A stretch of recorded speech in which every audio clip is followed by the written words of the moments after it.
Oh, hi there, everyone. Welcome to another Cardwell's Cauldrons here. I'm Cardwell. And I'm Kevin. With this production of Geektopia Island, we're bringing you a silly fun deck I'm kind of loving more when I was messing with it. Now, I'm going to be truthful here. The spells are all over the place because I don't know what I want to do and I wanted to shove too much into it. But let's go ahead and lay the groundwork and destroy it. The name is When Worlds Collide. And the first card, the star of the deck, the reason why I made it, is Fall of the Thran.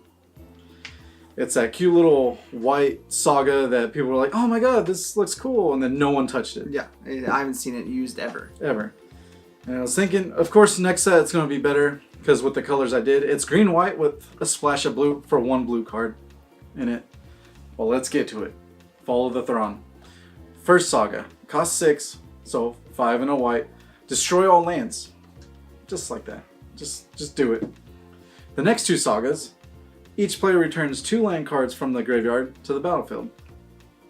Now, everyone talks about how, like, what we can do to destroy the, player's hope of any hope of coming back, but this is the deck to show that, to actually do it. People talk a big game, so let's actually, what was it? Talk the talk, you walk the walk, or some crap like that? Yeah, exactly. Whatever 90s proverb there was. And the first creature to do it, go ahead and tell him, Kevin. So, Remorseful Cleric. This dude is a 2/1 for 2, Yep. Spirit Flying. He's a cleric, and he sacrifices himself, exile all cards from target player's graveyard. Yep. Target player. Keyword. So you play him turn 2, swing a couple turns. You'd be like, yeah, he's just a little flyer. Don't kill him. It's all right. Then you play Fall of Thran, and their lands are destroyed, and your lands are destroyed, but you just sacrifice them, and they don't get lands back. Yeah. Hopefully by turn 4 you'll have Fall of Thran on the battlefield. Yeah. And then they're done. And they just get real sad because they don't get lands back, and you're like, cool, put 2 lands back every turn. It's just silly. Silly? I was like, Cardwell, you're bad. And You're a bad person. Thank you. We have multiple of both cards, so you can just do it multiple times if they somehow draw their way out of it. To help you draw your way into it is Jadelight Ranger. Colorless, 2 green. Everyone knows this. Dora the Explorer here. 2/1 Merfolk Scout. When it enters the battlefield, explore, then explore again. So just to hopefully get you there. Yeah. Little Merfolk Dora just going to work. And you'll see that the ramp is more of the creature ramp. And my thought processes here is it's kind of like a combo deck. You kind of want to do this so they scoot. So all your creatures are sacrificable. Like, they're just there to be there and be roadblocks. And yeah, just keep thinking about that when we do this. And the next guy we got is Knight of Autumn. It's one of the other best 3-drops in Magic right now in Standard. Green, white, and 1 for a 2/1. When it comes into play, you choose one. Put 2 counters on it. Mm-hmm. You get to destroy an artifact or enchantment, or you gain 4 life. The value of this card is insane right now. Yes. Because it gives you main board disenchant, or like artifact removal or whatever. Yeah. And if you don't need that, you either get a beater or you gain some life. Yep. It's just good. And the fact that it destroys an enchantment is why when your second saga chapter goes on, you get 2 lands. You're probably going to hopefully have another land from the graveyard you can play or in your hand. And you just cast this to destroy the enchantment. So that's cute. That would be fun times. And like you said, versatility is just amazing. Yeah. All right, then I'm going to say the next 3 cards. I've seen this in the deck. Everyone's seen these cards in action, but no one's like made them explode or explored it more than it is. Yeah. But Wayward Swordtooth, 2 and a green dinosaur, 5/5 ascend, and you can play additional lands on your turn. And you can't attack or block unless you have City's Blessing. But to be able to just plop down lands from Jadelight Ranger getting you them, or in the future spell that will come across, you can just play them from the graveyard. So it's pretty fun like that. He's pretty good, and he helps you mana ramp because he can play extra lands each turn, so he helps you mana ramp into Fall of Thran. Yeah, definitely. Go ahead, yeah. Next up is Tatyova, the Benthic Druid. So blue, green, and 3 for a 3/3. When a land is the battlefield under your control, you gain a life and draw a card. So essentially, you're going to be waiting for the Fall of Thran to do some stuff, so you get cards back, get lands back. This is how you build up faster than your opponent. Yeah, so after the reset of lands dying, when they come back, you get more value out of it. Yeah. And the problem, like, I made this deck And I was like, oh, this is the only blue card. I'll take it out. And then I looked at it, I was like, there's no way to get more advanced to your board. Like, you can't draw cards faster than your opponent. And that's what she does. So she's back in the deck. She's amazing at what she's going to do and help you out to get there. Yeah. And to also help, everyone knows this guy, Multani, the avatar, for 2 green. It's a 0/0, reach, trample. But it gets +1/+1 for each land you control, and that's in the graveyard. So that's going to happen. So you lose no value. Yeah, every land you play / gets killed, he gets bigger for it. Yeah, for no reason. For 1 in green, return 2 lands you control to another's hand, and then return it from Multani from the graveyard to your hand. It's amazing. So he's a threat that never really goes away unless they remove your graveyard. And by the time that hopefully they have enough to try to exile it, you're going to destroy them before that happens. Yeah, hopefully all of their stuff is gone and you're already able to reset. Yeah. Of course, like I said, spells are all over the place, so forgive me, but Thaumatic Compass, my personal favorite of one of the artifacts ever. 2 and 3, you tap it, search your library for a basic land, reveal it, and put it in your hand. If you have, 7 or more, it flips to a land, and it's basically a maze, a Vith. So you just tap it, remove a creature from battle. Yeah, that's attacking you. You untap it, sadly, with the new one, but it still does that. It's still worth it. Yeah, it's still amazing.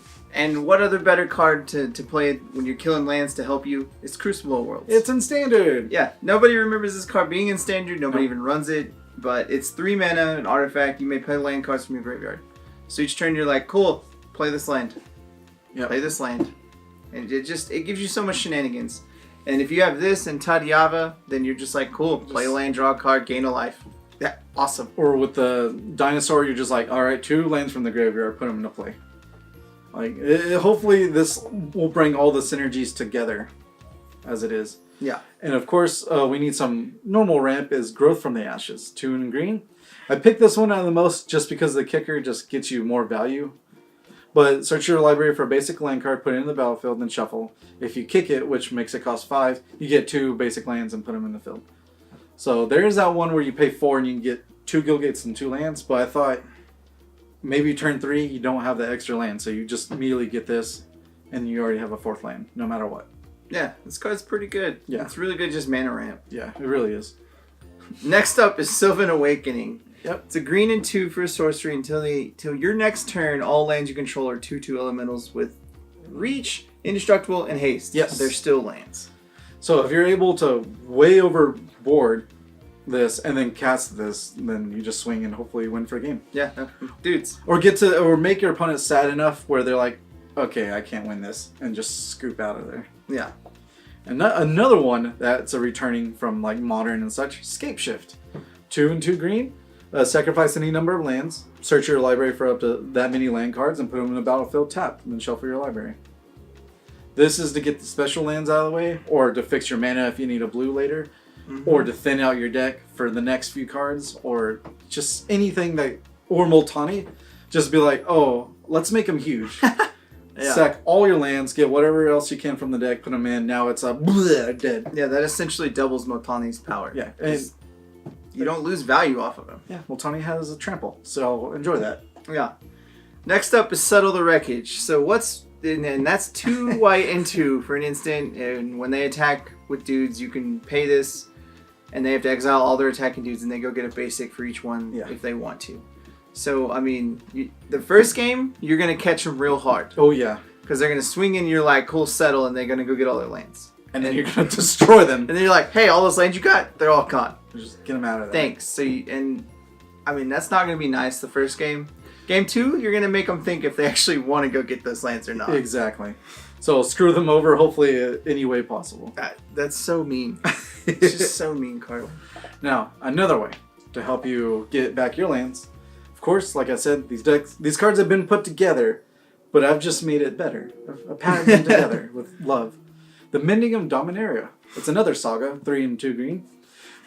First 2 chapters. Put the top 2 cards of your library in the graveyard. Then you may return a creature card from the graveyard to your hand. So that helps with all the other land creatures that help you out. And then, the 3rd and final chapter. Return all land cards from your graveyard to the battlefield. Then shuffle your graveyard into your library. So that, you know, just helps you, especially with Scapeshift, if you get all the lands out, then you put all the non-land cards back in, and then you just value, pretty much. And with Tatyova, you're like, just like, boom, draw all the cards that were put back in your graveyard, and it's just amazing. It does some silly stuff. Yeah. Like I said, I hope that just synergy with all this, and I'm going to consider it a combo deck, to be honest. To combo out, make your opponent sad where they scoop. Yeah. The lands, they're kind of everywhere, so bear with us, but they're simple for the most part. We got 5 forests.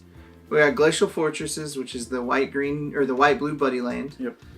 Hinterland Harbor, which is the green-blue buddy land. Got an island, got some plains, got the Sunpetal Groves, which is the white-green buddy land, and Temple Gardens. Yeah. And then Cardwell's got some special lands. We got some special lands. Of course, Arch of... What was it? Orazca. Orazca, yeah. Can never say that for some reason. Basically, if you have a Sin, then you can pay 5 and draw a card. And hopefully you're going to have that, no matter what. And this, of course, Scapeshift can search for this. But a cute little combo is Memorial to Glory. It's the white land that comes into play tap, but you can pay 4 and tap it to get 2 soldier creature tokens. This with the Crucible of Worlds is just hopefully just 2 dudes constantly just slow your opponent down. Yeah. Sack it, get some lands, or get some dudes. Yeah. Cool, do it again. It's pretty silly. Just do it again. Just keep doing it. Just bring it back. Done. I like it. I like it a lot. The lands seem pretty fun. Yeah. And of course, nowadays through the Cardwell's Cauldrons, we're just doing honorable mentions because there's so much out there. And hopefully if you know what sideboard to get for these colors, you know, your Silhouette is more settles, but we're going to recommend these just for fun and maybe to add in the main board. Yeah. The first one is Black Blade Reforged. Kind of weird. 2-drop equipment. Legendary. Equipped creature gets +1/+1 for each land you control. Let's make it do big. And to equip to a legendary creature, it costs 3. Sadly, if it's not legendary, you pay 7, but hopefully you don't mind that. I mean, so you're already, Multani's already big. Yeah. So you equip him with this and he's even more big. Yeah, he's like halfway big, maybe double big. It's insane. Yeah. Card's silly. I've always wanted to see it run, and I like it. Next up is the Dryad Greenseeker. So it's a green and a 1 for a 1/3. You can look at the top look at the top card of your library. If it's a land card, you may reveal it and put it in your hand. I would say this against aggro, pretty much. Just pop it down, see how it goes. Yeah, because it's a 1/3, so it can block pretty much anything you need it to. Yeah, and with Boros aggro being rampant, kind of now, but yeah, you can block that for sure. Yeah. Of course, one of Kevin's favorite cards. It seems like Gift of Paradise. It's an enchantment, 2 and green, enchant land. You gain 3 life, so that helps with the life buffer against aggro, and then tap the land to add 2 mana of any one color. Yeah, this card is just awesome. It is one of my favorite cards. Yeah, sure it doesn't help with Scapeshift or Thran, but it helps you get there as fast as possible. Next up is Waker of the Wilds. So 4 mana for a 3/3 Merfolk Shaman. You can pay a 2 green and X, put X1 counters on target lands you control. Yeah. That land becomes a 0/0 elemental with haste. It's still a land. I want to use this guy so bad. Limited Bomb, for sure. If you get this in limited, play it. It's super good. It doesn't say you have to put on different lands. You can just keep pump 1 land up. And there's also a land that's indestructible right now. And it's just, it would be silly just to be end of your turn. This 1 land, super huge. I like it. I think it'd be pretty good for a little sideboard. It would catch some people. It would be silly.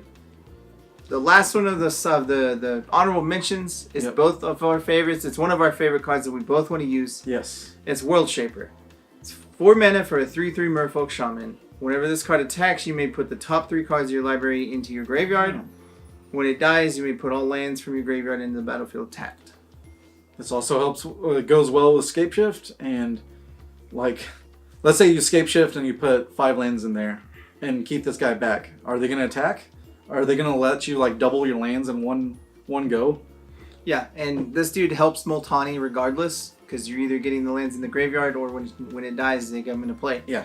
So you're still getting value on Multani, and it's just, there's just so much good that this dude can do, and it's some weird shenanigans, because they have to decide if they want you to get free lands when he attacks. But that's like hours of playtesting to throw this guy in and see just how it goes and what you need to work with him.